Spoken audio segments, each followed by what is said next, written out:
Good evening student. Last video में हमने inverse matrix start कर दिया था चैप्टर। हमने वैल्यू ऑफ डिटरमिनेंट सीखा था, डिटरमिनेंट की वैल्यू कैसे निकालते हैं, किसी भी सारणिक का मान हम कैसे निकालते हैं। इस चैप्टर के लिए काफ़ी ज़रूरी है सीखना। इसके बाद हम इसमें आगे पढ़ेंगे उप सारणिक क्या होते हैं, उप सारणिक कैसे निकालते हैं, सहखंड कैसे निकालते हैं, कोफैक्टर जिसको हम कहते हैं। तो टर्म्स मैंने आपको बता दी थी। हम इससे आगे बढ़ते हैं, और देखते हैं इनवर्स कैसे निकालते हैं, इनवर्स होने की कंडीशन को हम क्या कहते हैं। तो सबसे पहले हम पढ़ेंगे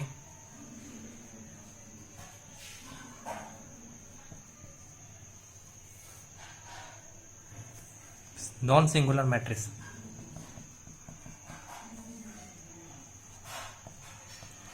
अव्युत्क्रमणीय अवयव। कोई मैट्रिक्स नॉन सिंगुलर कब होती है, ये हमें कैसे पता चलता है, सिंगुलर की कंडीशन क्या है वो हमें कैसे पता चलती है। देखिए कोई मैट्रिक्स मैंने लिखा A 1 4 2 5, मैं इसका डिटरमिनेंट निकालता हूं 1 4 2 5 5 -8 -3। क्या ये वैल्यू जीरो है? अगर किसी भी मैट्रिक्स का डिटरमिनेंट जीरो नहीं आता तो उसे नॉन सिंगुलर कहते हैं। Hence A is non singular, A is non singular. A क्या है? A अव्युत्क्रमणीय है, सॉरी व्युत्क्रमणीय है। नॉन सिंगुलर का मतलब व्युत्क्रमणीय है, यहां मैंने गलत बता दिया। A व्युत्क्रमणीय है, नो सिंगुलर व्युत्क्रमणीय की कंडीशन ध्यान रखना, A not equals to zero होना चाहिए। Determinant A not equals to zero, तब उसे हम कहेंगे व्युत्क्रमणीय अवयव या नॉन सिंगुलर मैट्रिक्स। इसी के साथ ध्यान रखना, अगर कभी आपसे सीधा पूछ जाए कि सिंगुलर की कंडीशन क्या होती है, सिंगुलर मैट्रिक्स क्या होता है, सिंगुलर की कंडीशन क्या होती है, अव्युत्क्रमणीय अवयव क्या होता है। सो अव्युत्क्रमणीय अवयव की जो शर्त होती है वो होती है determinant A equals to zero. ये ध्यान रखिएगा, अव्युत्क्रमणीय की condition determinant A equals to zero and non singular की कंडीशन होती है determinant A not equals to zero. हमने सिंगुलर की पढ़ लिया, नॉन सिंगुलर पढ़ लिया, ये होता क्या है ये हमें पता चल गया। इसका रिलेशन होता है कि मैट्रिक्स का इन्वर्स होगा या नहीं होगा। सो अब हम इन्वर्स कैसे निकालते हैं, इन्वर्स कैसे फाइंड करते हैं, how to find inverse of a matrix of 2/2। 2/2 के किसी मैट्रिक्स का इनवर्स हम कैसे फाइंड करते हैं। पहला टॉपिक है हमारा, हम 2/2 के किसी भी मैट्रिक्स का इनवर्स कैसे फाइंड करते हैं। सो 2/2 का कोई भी मैट्रिक्स आप ले सकते हैं। एग्जांपल के लिए जैसे मैंने 2/2 का एक मैट्रिक्स ले लिया 4 6 2 3, जो भी आप लेना चाहें वो ले सकते हैं। मैंने एक मैट्रिक्स लिया, अब मैं इसका इन्वर्स निकालना चाहता हूँ। इन्वर्स क्या होगा इसका इन्वर्स कैसे निकालेंगे। सो इन्वर्स मैट्रिक्स वो होगा, ऐसी मैट्रिक्स हमें एक फाइंड करनी है जिसको इससे मल्टीप्लाई करूं तो आई आ जाए। वो कैसे फाइंड करेंगे उसकी पूरी वर्किंग हम देखेंगे। सो ध्यान रखना इसमें कौन कौन से स्टेप हमें फॉलो करने हैं। सबसे पहले आपको निकालना है सारणिक मान, डिटरमिनेंट वैल्यू। डिटरमिनेंट की वैल्यू हमें निकालनी है सबसे पहले। सो डिटरमिनेंट वैल्यू क्या होती है, डिटरमिनेंट A बनाया 4 6 2 3, इसे सॉल्व किया 12 -12, और ये कितना आ गया आपके पास, जीरो। ये आ गया मेरे पास जीरो। सो अगर ये वैल्यू जीरो आती है तो इनवर्स नहीं निकलेगा। सो आप यहां लिख देंगे since determinant A equals to zero, determinant A equals to zero, A is singular, we can't find inverse.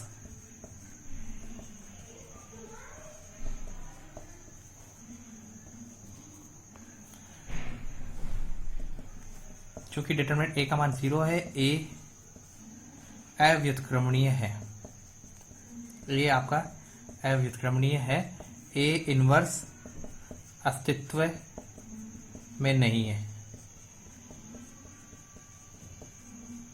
ठीक है। सो डिटरमिनेंट ए की वैल्यू कभी जीरो नहीं आनी चाहिए। अगर डिटरमिनेंट ए की वैल्यू जीरो आती है तो इनवर्स नहीं निकलेगा। अब इस मैट्रिक्स का तो इनवर्स हमने निकाल के देखा, हमें 4 6 2 3 का इनवर्स मिल रहा नहीं है। सो हम कोई दूसरी नई मैट्रिक्स लेते हैं इनवर्स निकालने के लिए। मैं यहाँ पे 3 को 8 बना देता हूँ और इसका इनवर्स निकालने की कोशिश करते हैं। नई मैट्रिक्स हमारे पास 4 6 2 3। सो स्टेप 1 देखिए क्या है। स्टेप 1 में हम सबसे पहले निकालेंगे सारणी का मान, डिटरमिनेंट वैल्यू। सो डिटरमिनेंट वैल्यू कैसे निकालते हैं? हमने ए का सारणी निकाला 4 6 2 8, 8 4 सा 32 माइनस 2 6 सा 12, ये 20 आ गया, not equal to 0। So A inverse निकल सकता है, ये वैल्यू 0 नहीं आई है। इसके बाद हम अपने दूसरे वर्किंग स्टेप पे चल रहे हैं। हमें निकालना है उप सारणिक, जिसे हम कहते हैं माइनर। ये नई टर्म आपके लिए, माइनर कैसे निकालते हैं। सो स्टूडेंट माइनर समझिएगा। माइनर को पहली चीज तो आप नोटेशन कैसे देते हैं, जैसे डिटरमिनेंट को तो देते हैं इससे, एलिमेंट को देते हैं A11, ऐसे नोटेशन दिए जाते हैं। सो अगर माइनर को नोटेशन देना है तो आप M नोटेशन देंगे, M11 M12 M21 M22। जितने एलिमेंट होंगे उतने ही माइनर भी होंगे। इसमें 4 एलिमेंट है, A11 A12 A21 A22। सो वैसे ही 4 माइनर होंगे, M11 M12 M21 M22। सो देखिए मैंने डिटरमिनेंट लिखा 4 6 2 3। तो आप लोगों को पता है 1 1 एलिमेंट कौन सा है? 1 1 एलिमेंट ये है। सो M11 की जगह इसको नहीं लिखना कि आप कहीं 4 यहाँ पे लिख दें, वो A11 है, हमें M11 लिखना है। सो M11 लिखने के लिए आपको क्या करना है, जिस एलिमेंट को आपने मार्क किया ना उसको क्रॉस कर देना पूरी तरह, मतलब दोनों तरफ परपेंडिकुलर लाइन खींच के क्रॉस कर देना। सो मेरे पास क्या बचा यहाँ पे 3। सो M11 आपका रहा 3। इसके बाद दोबारा लिखा मैंने 4 6 2 8। 1 2 कौन सा एलिमेंट होगा? ये वाला। सो इसको टिक किया, M12 2। ऐसे ही वापस मैंने लिया 4 6 2 8, इसको कैंसिल किया, M21 आपका हो गया 6। एंड ऐसे ही अगर मैं M22 की बात करूं 4 6 2 8 में, सो 2 2 आपका हो गया 4। इसको हम कहते हैं माइनर। अब अगला है टॉपिक हमारा कोफैक्टर।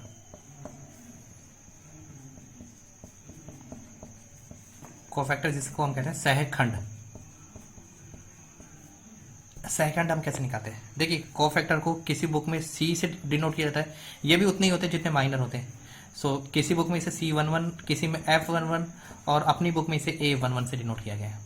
सो ध्यान रखना कोफैक्टर C से भी डिनोट किया जाता है, F से भी और A से भी। हम सिर्फ A से डिनोट करेंगे। एंड AIJ का एक फॉर्मूला होता है, AIJ का फॉर्मूला होता है -1 की पावर I + J MIJ।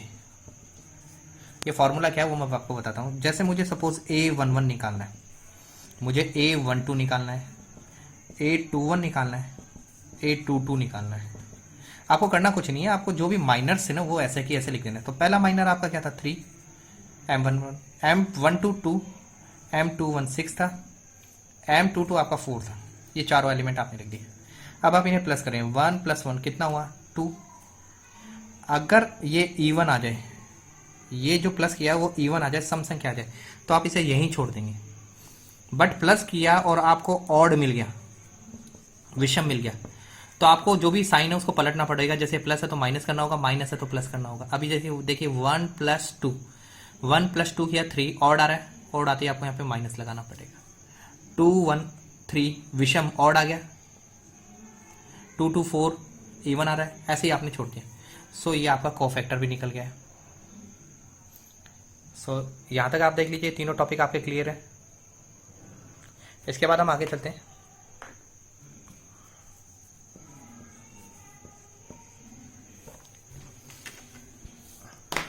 देखिए नेक्स्ट क्या है, अब हम निकालेंगे फोर्थ। एडजॉइंट मैट्रिक्स, ध्यान रखना एडजॉइंट मैट्रिक्स होता है, डिटरमिनेंट नहीं होता। सहखंड अवयव, कोफैक्टर को सहखंडज कहते हैं और इसे कहते हैं सहखंड अवयव। अब एडजॉइंट को हम नोटेशन क्या देते हैं, ध्यान रखना ये तो फिक्स नोटेशन है एडीजे। अब जिसका निकाल रहे, जैसे अभी हम ए का निकाल रहे तो इसे एडीजे ए लिखेंगे, अगर बी मैट्रिक्स का निकालते हैं तो एडीजे बी लिखेंगे। इसका फॉर्मूला होता है, आपने जो कोफैक्टर लिखे हैं ना वो सारे लिख दीजिए, A11 A12 A21 A22 और उसका ट्रांसपोज करना है। सो A11 कितना हुआ, A11 आपके पास कितना था 3 -2 -6 एंड 4।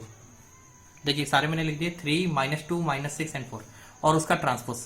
सो ट्रांसपोज करने पर आपको क्या मिलेगा 3 -2 -6 4, ये एडीजी निकाल दिया। लास्ट में आप प्रतिलोम अवयव पे आएंगे। प्रतिलोम मैट्रिक्स क्या होता है,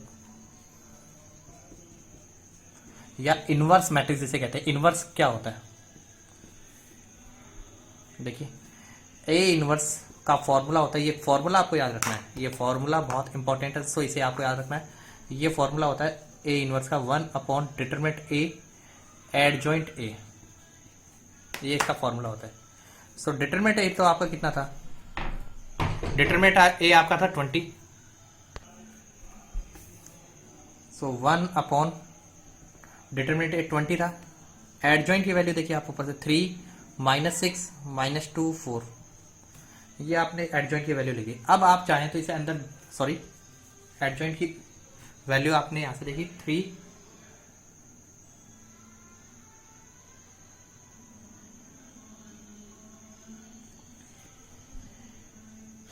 एक चीज आप यहाँ पे ध्यान रखना, मैंने जो 6 8 लिखा था उसको गलती से बाई मिस्टेक 3 लिखा है हर जगह डिटरमिनेंट के बाद। सो उससे आप हर जगह 8 कर लीजिए। M11 A11 जहां भी 3 है वहां पे 8।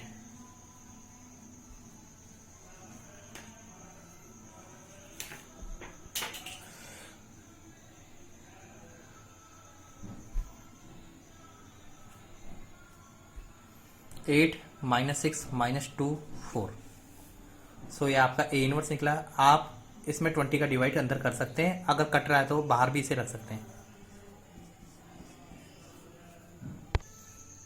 सो इसमें एक मिस्टेक मेरे से हो गई थी, मैंने यहाँ पे 8 को 3 कर दिया था। सो मैंने सारी जगह चेंज कर दिया। वर्किंग सेम है, प्रोसीजर में कोई डिफरेंस नहीं है, सेम प्रोसीजर रहेगा। मैं एक 3/3 का मैट्रिक्स आपको बता रहा हूँ।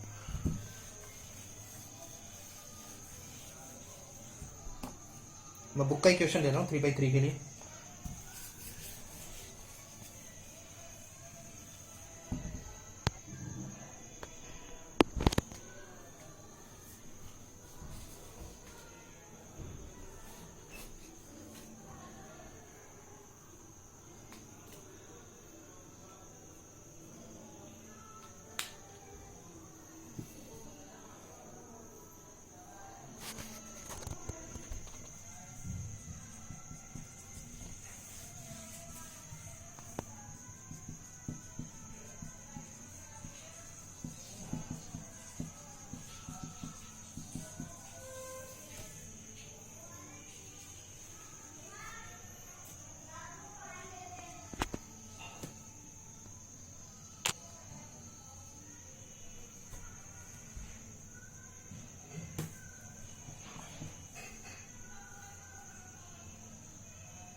ठीक है, इसके बाद इसका हमने डिटरमिनेंट वैल्यू निकालनी है। डिटरमिनेंट वैल्यू कैसे निकलेगी आप सबको पता है। मैंने फर्स्ट एलिमेंट लिया 1, उसके बाद मैंने इनको कैंसिल किया -1 -1 3 -1, ऐसे -2।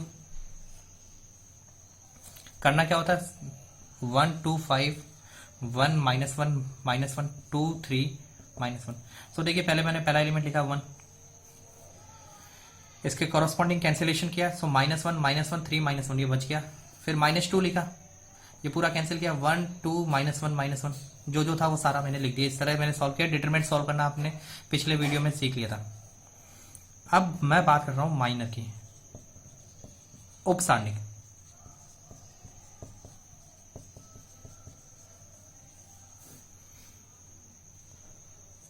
उपसारणिक क्या होगा, माइनर क्या होगा वो देखते हैं।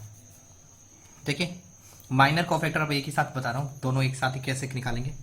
आप रफली जो डिटरमिनेंट है उसे लिख लीजिए, 1 2 5 1 -1 2 3 -1, ये मैंने नोट कर लिया यहाँ। अब मैं पहला निकाल रहा हूँ M11 मैं निकाल रहा हूँ। सो M11 देखिए कौन सा एलिमेंट है, ये वाला। सो मैंने कहा इसको पूरा कैंसिल करना है आपको, कि मैंने कैंसिल किया ये और ये पूरा कैंसिल किया। क्या बचा हमारे पास, -1 -1 3 -1। इसे सॉल्व किया, प्लस का 1 एंड प्लस का 3, सो मेरे पास आ गया 4। अब हम दूसरा एलिमेंट निकालते हैं M12 ये वाला एलिमेंट है। इसे कैंसिल किया, इसे कैंसिल किया, क्या बचेगा, 1 2 -1 -1, सो -1 + 2 1।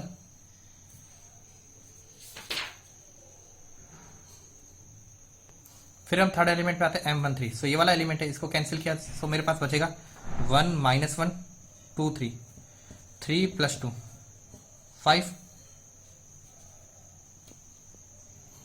देन मेरे पास आता है M21 ये वाला एलिमेंट है, इसको कैंसिल किया, इसको कैंसिल किया, क्या बचेगा, 2 5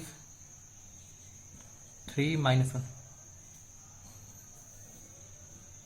2 5 3 -1, सो -2 एंड -15 माइनस का 17।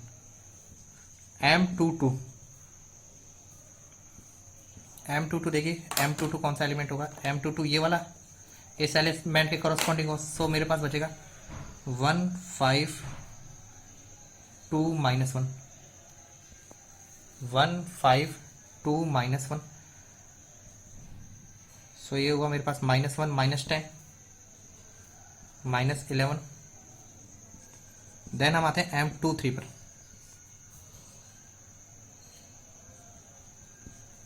M23 सो M23 पे हम जाते हैं, तो M23 हमें कौन सा मिलेगा एलिमेंट, ये वाला एलिमेंट होगा।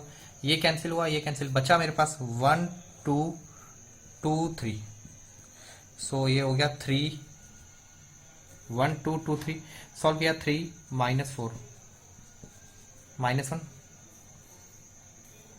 इसके बाद हम आते हैं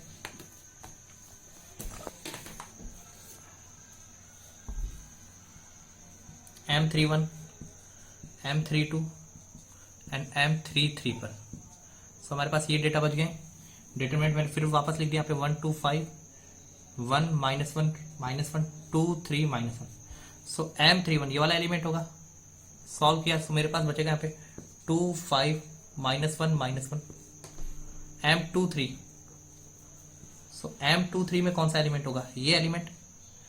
इसको सॉल्व किया, 1 5 1 -1 लास्ट M33, सो ये कैंसिल हुआ, 1 2 1 -1, सो ये मैंने सारा रिमूव किया। यहाँ मुझे मिला -2 + 5 3 -1 -5 -6 -1 -2 -3, ये सारे माइनस मैंने निकाल दिए। अब मैं बात कर रहा हूँ कोफैक्टर की, सेकंड।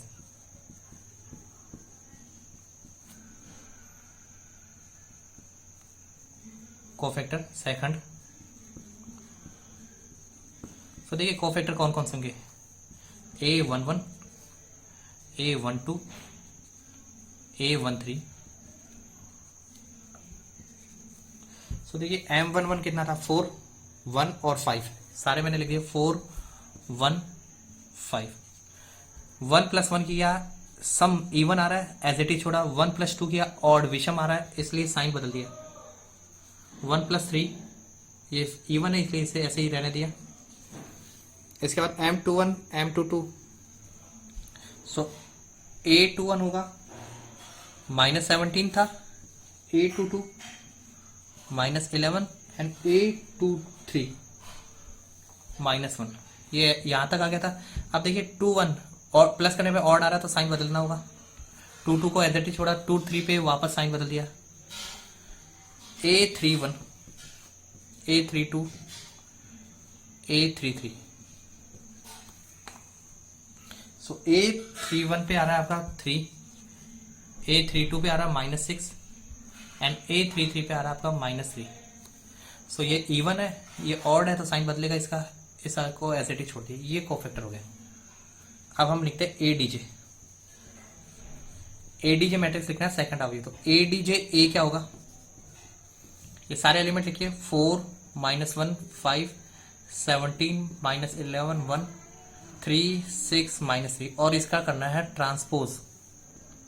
तो ट्रांसपोज किया तो मुझे मिला 4 -1 5 17 -11 1 3 6 -3। इसके बाद हम निकालते हैं A inverse. So A inverse का फॉर्मूला हमें पता है 1/a adjoint A. So 1/a, ये वैल्यू थी 1/a की 27। एडीजे है आपका 4 17 3 -1 -11 6 5 1 एंड -3, ये आपका ए इनवर्स आ गया है। सो मैंने यहाँ पे 2/2 एंड 3/3 दोनों का बता दिया है। ये आपके लिए इंपॉर्टेंट पार्ट है क्योंकि पूरा चैप्टर इसी पे टिका हुआ है।